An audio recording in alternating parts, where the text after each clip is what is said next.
ओम श्री गणेशाय नमः। जय माँ संतोषी। दोस्तों, आप सभी भक्तों का स्वागत है हमारे चैनल पर, जहां हम आपके लिए लाए हैं शुक्रवार व्रत की पावन कथा। यह व्रत कथा भगवान शुक्रदेव, माँ संतोषी माता, माँ लक्ष्मी माता एवं माँ अन्नपूर्णा की कृपा पाने का एक अद्भुत साधन है, जो हर शुक्रवार को श्रद्धा और भक्ति के साथ किया जाता है। इस व्रत से जुड़ी कथा न सिर्फ हमारी आस्था को मजबूत करती है, बल्कि जीवन में सुख, शांति और समृद्धि का मार्ग भी प्रशस्त करती है। कहते हैं कि जो भक्त सच्चे मन से यह व्रत करते हैं, उन पर शुक्रदेव, माँ संतोषी माता, माँ लक्ष्मी माता एवं अन्नपूर्णा देवी उनकी हर मनोकामनाएं पूर्ण करती है। तो आइए दोस्तों, आज इस पुण्य अवसर पर हम सुनते हैं शुक्रवार व्रत की महिमा और कथा। दोस्तों, मानिकपुर नगर में 3 मित्र रहते थे। उनमें से एक कायस्थ, एक ब्राह्मण और एक वैश्य था। वे तीनों हमेशा साथ रहते थे। तीनों का विवाह हो चुका था। ब्राह्मण और कायस्थ के लड़कों का गौना हो चुका था, लेकिन वैश्य पुत्र का नहीं हुआ था। उसके दोस्त उसे अक्सर कहा करते थे कि तुम अपनी पत्नी को उसके मायके से क्यों नहीं ले आते। तभी वैश्य पुत्र धनराज ने अपनी पत्नी कुसुम को लाने का निश्चय कर लिया। अगले ही दिन धनराज ने माता पिता से अपनी पत्नी कुसुम को ले जाने की बात कही। उसके बात सुनकर वे हैरान होते हुए बोले कि बेटे, अभी शुक्र अस्त हो रहा है, इसीलिए अभी बहू को लाना उचित नहीं है। कुछ दिन रुक जाओ। लेकिन धनराज नहीं माना। वह कुसुम को लाने ससुराल पहुंच गया। ससुराल में धनराज की खूब आवभगत की गई। धनराज ने कुसुम को विदा करने के लिए कहा तो उसके सास ससुर ने बोले कि बेटे, अभी शुक्र अस्त हो रहा है, ऐसे में लड़की को विदा नहीं करते। कुछ दिन ठहर जाओ, फिर हम कुसुम को खुशी खुशी विदा कर देंगे। लेकिन धनराज यहाँ भी जीत पर अड़ गया और कुसुम को लेकर ही वहाँ से विदा हुआ। धनराज कुसुम को जब अपने घर ले जा रहा था तो अचानक बैल तेजी से भागने लगा। रास्ते में पड़े पत्थर से टकराने से गाड़ी का पहिया टूट गया। फलस्वरूप कुसुम को काफी चोट आई। दोनों को आगे की यात्रा पैदल ही करनी पड़ी। सुनसान रास्ते से गुजरते हुए डाकुओं ने उन्हें लूट लिया। उसका सारा धन, आभूषण, वस्त्र छीन लिए। किसी तरह वे घर पहुँचे। दूसरे ही दिन घर में धनराज के बिस्तर पर सांप चढ़ गया और उसे डस लिया। सेठ जी ने बड़े बड़े चिकित्सक बुलवाए, मगर कोई भी चिकित्सक जहर उतारने में सफल नहीं हुआ। दूर दूर से सपेरे बुलाए गए, लेकिन कोई भी धनराज को नहीं बचा सका। धनराज की मृत्यु हो गई। उसी समय पंडितों ने सेठ जी को एक बात बताई कि आपके बेटे ने शुक्र अस्त होने पर बहू को विदा करा लाने की भूल की है। यदि आप शुक्रवार की पूजा अर्चना करें और बहू शुक्रवार का व्रत करे तथा कथा सुनकर प्रसाद ग्रहण करे, तो शुक्र देवता की अनुकंपा से धनराज पुनः जीवित हो सकता है। सेठ जी ने पंडितों की बात मानकर अपने मृत बेटे और बहू को वापस उसके ससुराल भेज दिया। कुसुम ने अपने घर पहुंचकर शुक्रवार का व्रत और पूजा पाठ की। उसने अपने पति की गलती के लिए शुक्र देवता से क्षमा मांगी। फलस्वरूप धनराज जीवित हो उठा। धनराज के जीवित हो जाने से घर में खुशियां भर गई। उधर धनराज के माता पिता ने बेटे के जीवित होने का समाचार सुना तो शुक्रवार का व्रत किया और गरीबों को अन्न, वस्त्र और धन का दान दिया। शुक्र के उदय होने पर धनराज अपनी पत्नी कुसुम के साथ घर लौट आया। दोनों पति पत्नी शुक्रवार का विधिवत व्रत करते हुए शुक्र की पूजा करने लगे। उनके घर में धन धान्य की वर्षा होने लगी। उनके सभी कष्ट दूर होते चले गए। परिवार में सभी आनंद पूर्वक रहने लगे। आइए दोस्तों, अब हम श्रवण करें संतोषी माता की कथा। तो दोस्तों, एक गांव में एक बुढ़िया रहती थी, जिसके 7 बेटे थे। 6 बेटे कमाने वाले थे और एक बेटा निकम्मा था। बुढ़िया माँ 6 पुत्रों का जूठा 7वें पुत्र को देती थी। 7वां पुत्र एक दिन अपने पत्नी से बोला कि देखो, मेरी माता का मुझ पर कितना प्रेम है। वह बोली कि क्यों नहीं, सबका जूठा बचा हुआ तुमको खिलाती है। वह बोला कि जब तक मैं अपनी आंखों से नहीं देखूंगा, तब तक मैं इस बात को नहीं मानूंगा। पत्नी ने हंसकर कहा कि ठीक है, देखने के बाद तो मानोगे। कुछ दिन बाद एक बड़ा त्योहार आया। घर में 7 प्रकार के भोजन और चूरमा के लड्डू बने। वह पत्नी की बात को जांचने के लिए सिर दर्द का बहाना बनाकर पतला कपड़ा सिर पर ओढ़कर रसोई में जाकर सो गया और कपड़े में से सब दिखता रहा। छहो भाई भोजन करने आए। उसने देखा कि माँ ने उनके लिए सुंदर सुंदर आसन बिछाए, 7 प्रकार की रसोई परोसी और आग्रह करके उन्हें भोजन कराते रही। वह देखता रहा।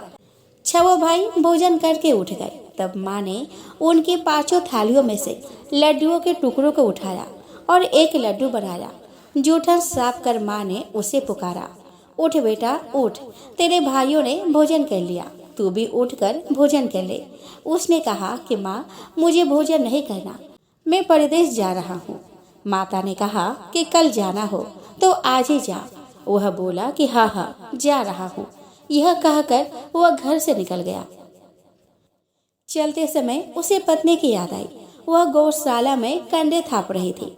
वहां जाकर वह बोला कि मेरे पास तो कुछ भी नहीं है, यह अंगूठी है, सो ले लो और अपनी कोई निशानी मुझे दे दो। वह बोली कि मेरे पास क्या है, यह गोबर भरा हाथ है। यह कहकर पत्नी ने उसके पीठ पर गोबर के हाथ की थाप मार दी। वह चल दिया। चलते चलते दूर देश में पहुंचा। वहाँ एक साहूकार की दुकान थी। वहाँ जाकर बोला कि सेठ जी मुझे नौकरी पर रख लो। साहूकार को नौकर की सख्त जरूरत थी।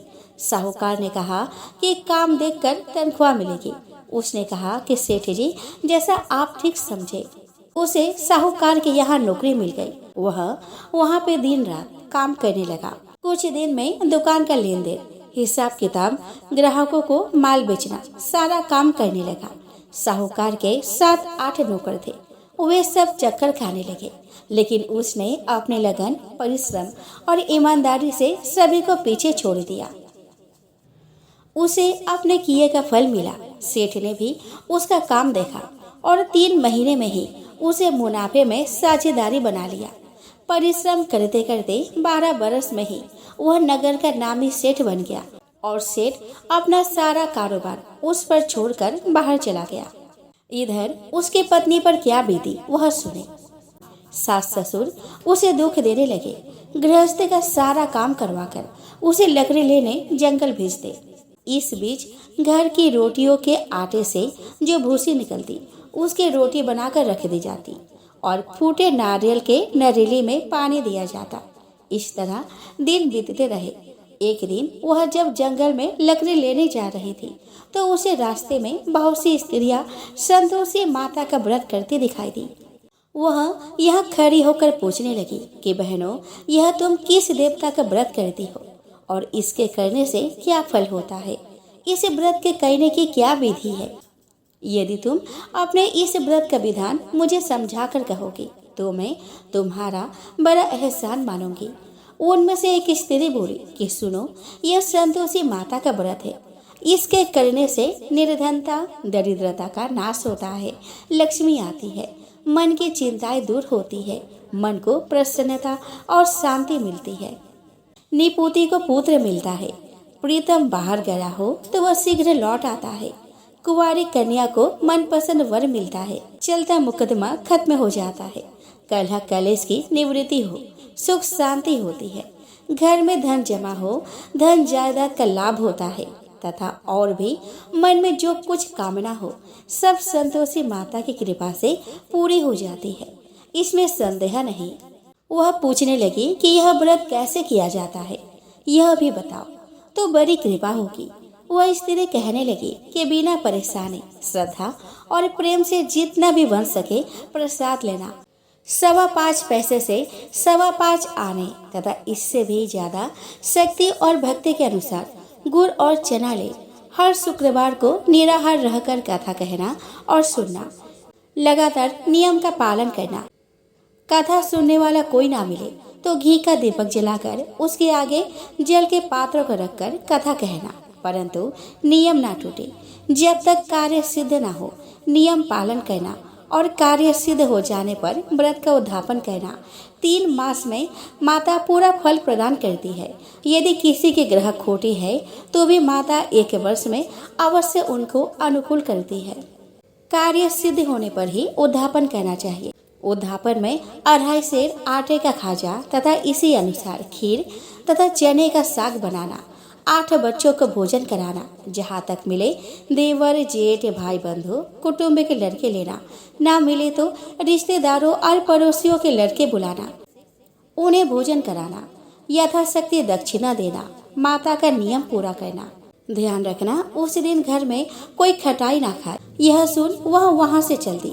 रास्ते में लकड़ी के बोझ को बेच दिया और उन पैसों में गुड़ चना ले माता के व्रत की तैयारी करके आगे चली। रास्ते में संतोषी माता के मंदिर में जाकर माता के चरणों में लौटने लगी।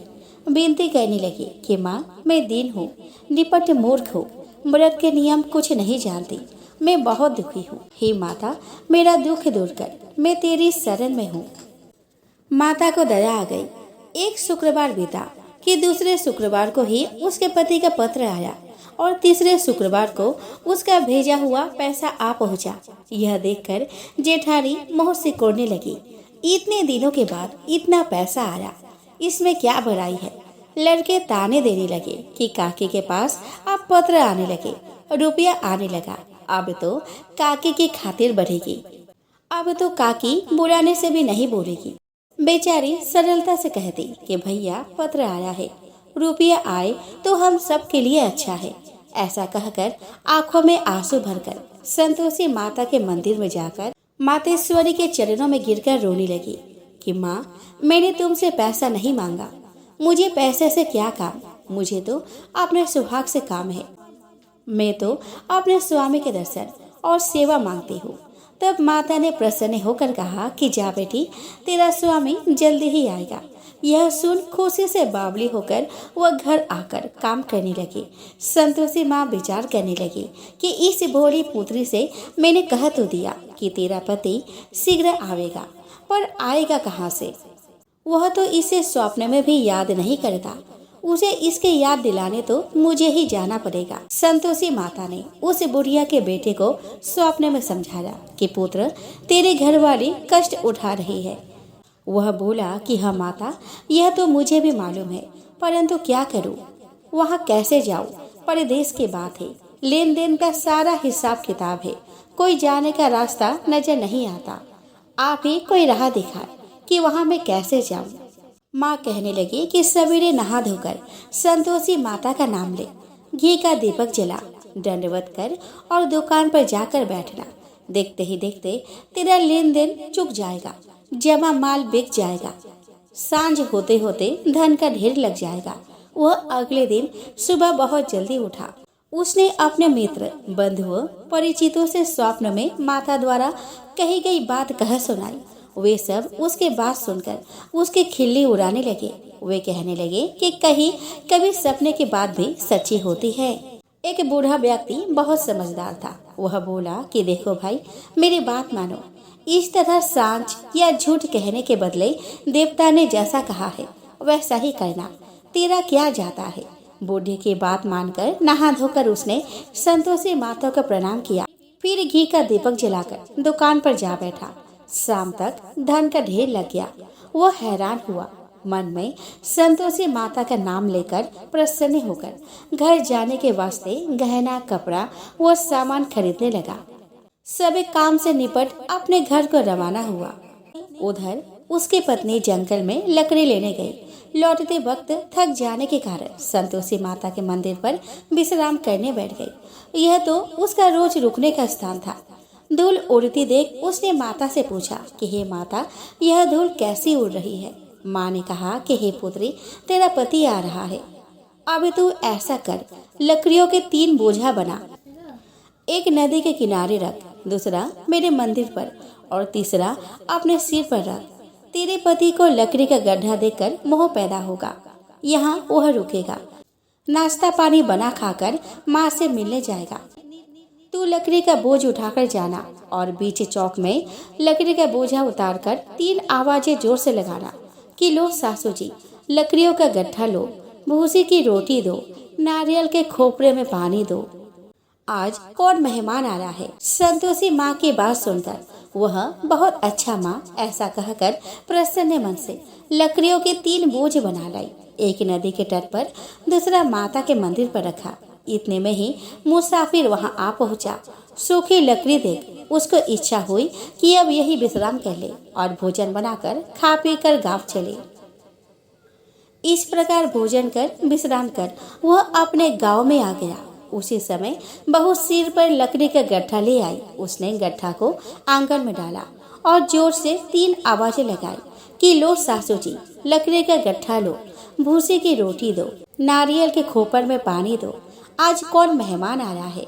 यह सुनकर सास ने अपने दिए हुए कष्टों को भुलाने के लिए कहा कि बहू, तू ऐसा क्यों कहती है, तेरा मालिक ही तो आ रहा है, बैठ मीठा भात खाकर कपड़े गहने पहन। पत्नी की आवाज सुनकर उसका स्वामी बाहर आया। उसके हाथ में पहनी अंगूठी देखकर व्याकुल हो गया। उसने माँ से पूछा कि माँ, यह कौन है।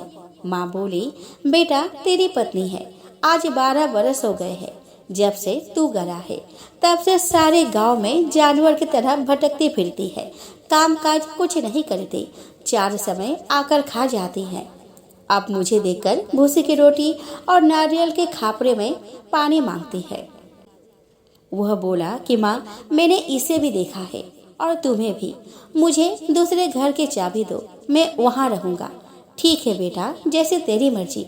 ऐसा कहकर माँ ने चाबी का गुच्छा बेटे के सामने रख दिया। उसने दूसरे घर को खोलकर सारा सामान जमाया। एक ही दिन में वहाँ राजा के महल जैसा ठाट बाट बन गया। अब क्या था, वह सुख भोगने लगी। अगला शुक्रवार उसने पति से कहा कि मुझे संतोषी माता का उद्यापन करना है। पति बोला कि बहुत अच्छा, खुशी से कर लो। वह उद्यापन की तैयारी करने लगी। जेठ के लड़कों को भोजन के लिए कहने गई।